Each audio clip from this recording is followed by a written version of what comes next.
The It is a lot, right? everything that you even have going on right now that can lead itself to the more respectful application of elections and civic duties and engagement.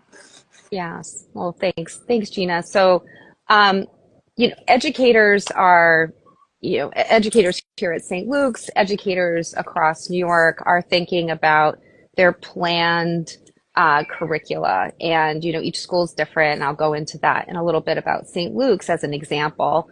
And then there's the unplanned, right? So we've got the planned discussions that might want to have, the planned projects or activities, and Yeah. then you have the unplanned ones. What I think is so beautiful, and why after in my 23rd year I've ended up here at St. Luke's is because we are a values-driven school.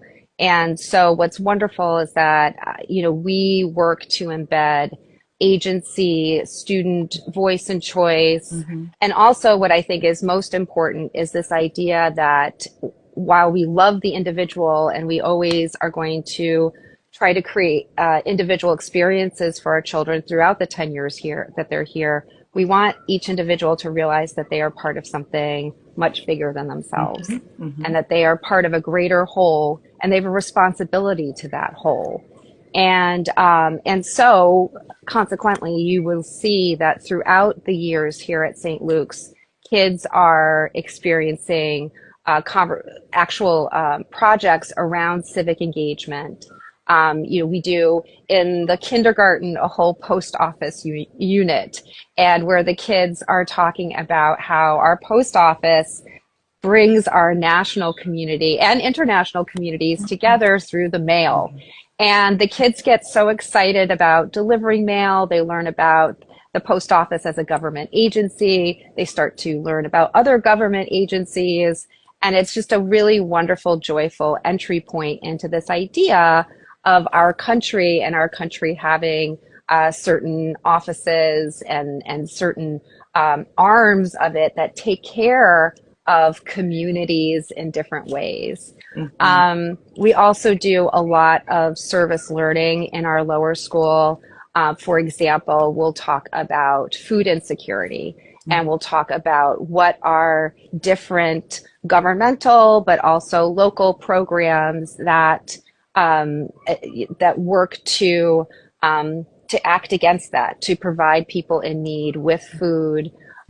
We are blessed to have on our campus we already have service coming off our campus, so our kids participate in things like our community closet, which talks about folks in need of winter jackets and why they may not have winter jackets and how we can then provide folks in need with some just bare necessities of living and life. And so that happens throughout school and then culminates in two big activities at the end of their journey here in the upper school. And one of them is going to happen in just a few weeks, which is our student council election. Go. Yeah, and we're going to be leaning in. Yeah. Kids are going to talk about their what does it mean to run a campaign? What are their responsibilities to their community as far as what they need to communicate? What does their community need? What are they looking for? How does one campaign?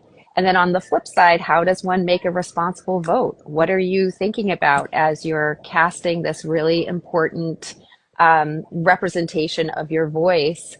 What are you thinking about? What are you valuing when you go through that process? So that's really exciting. And then we end the year with capstone projects that are dedicated to community engagement through service. So how can our individual students, even at their young age of 13 and 14, try to make the world a better place? Yeah. So those are the great things that we do that are planned for. Yeah. Right. Right.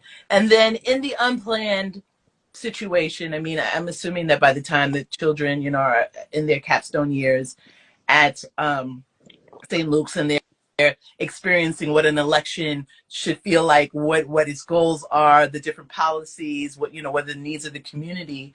Those are a little bit more orchestrated, right? And Mm-hmm. there are the rules of engagement in civic engagement. But when you run into a situation that is unplanned, right? Mm-hmm. How best would you want to see your staff? How would you how would you handle putting your teacher hat back on, which I'm sure it never leaves, even as head of school? Um, how do you handle conflict? How do you handle misinformation? And how could parents do the same at Yeah. home? Yeah. I mean, it happens, right? I mean, the wonderful thing, like I said before, we want to have a diversity of opinions. We want to engage in perspective taking. And, you know, as heated as an election, as this election might be, Mm-hmm. our role as educators is not to promote our own opinions, right? The kids in the classroom are truly just looking to understand, asking to understand, and they may or may not be using language appropriately. They are, you know, just trying to sort this out for the first time.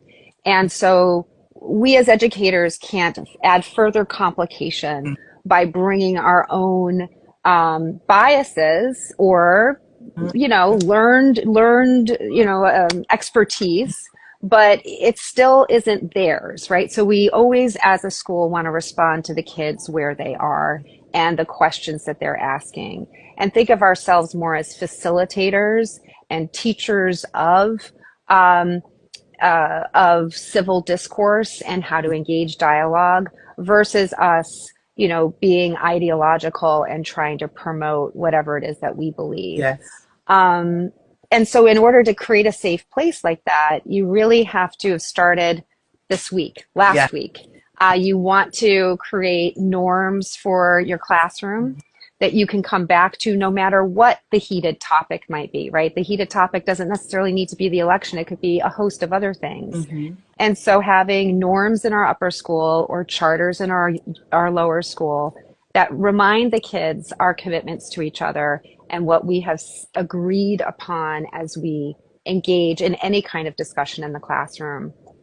So when a discussion like that is happening, it's a really good idea for the teacher to stop and remind everybody of the norms.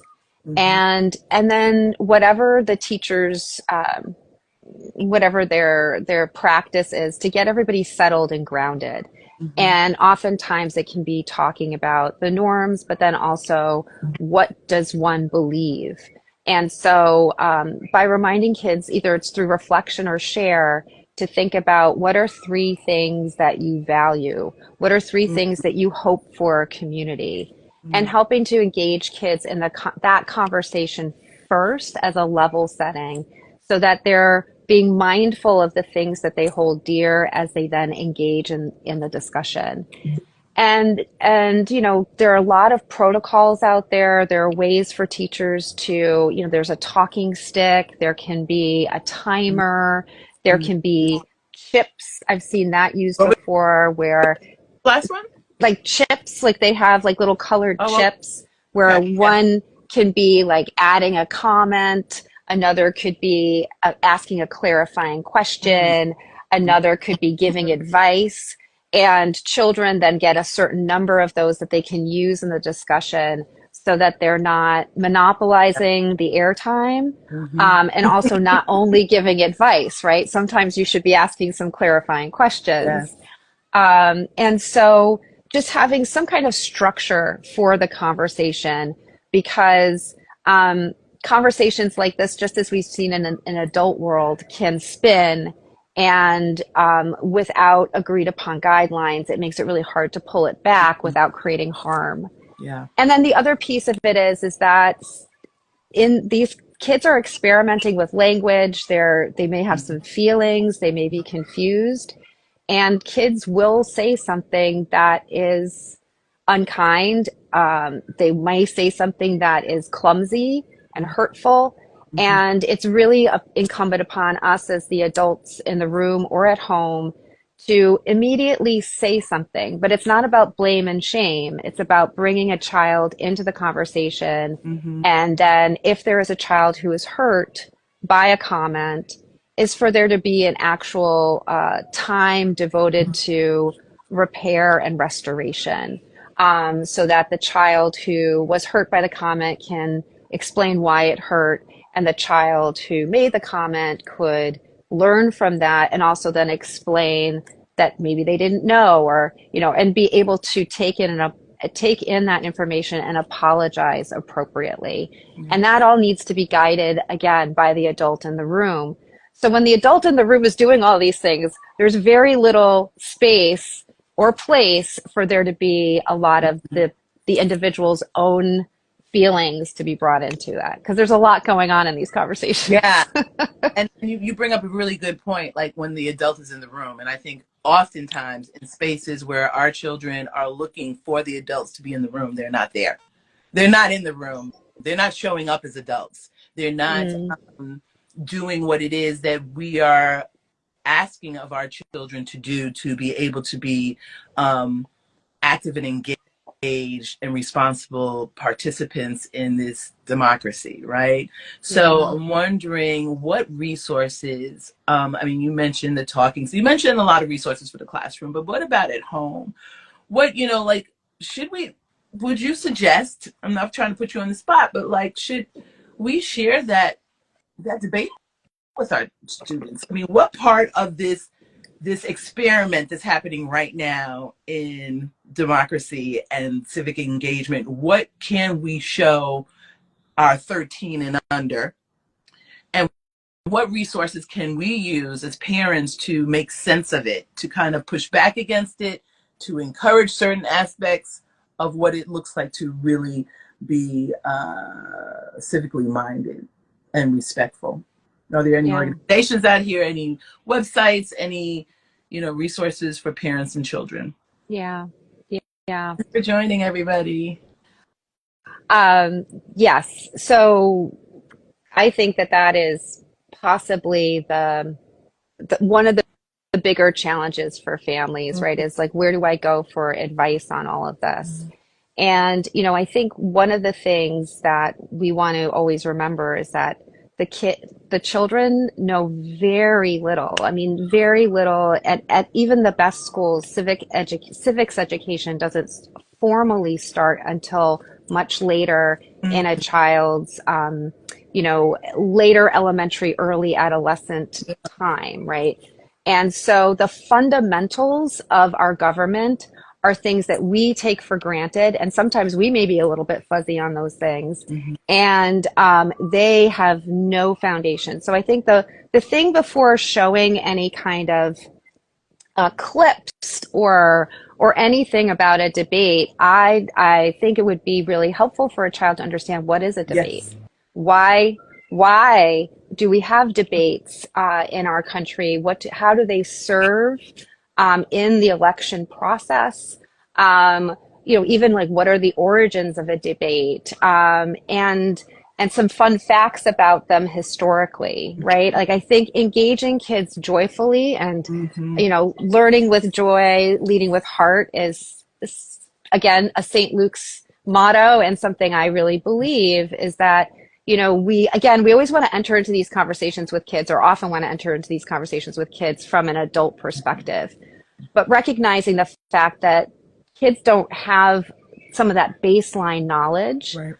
So I suggest that you do those kind of inquiries first before sharing any clips directly. Now, if your child has a question about a clip, or you want more resources on how to show certain clips, PBS has a great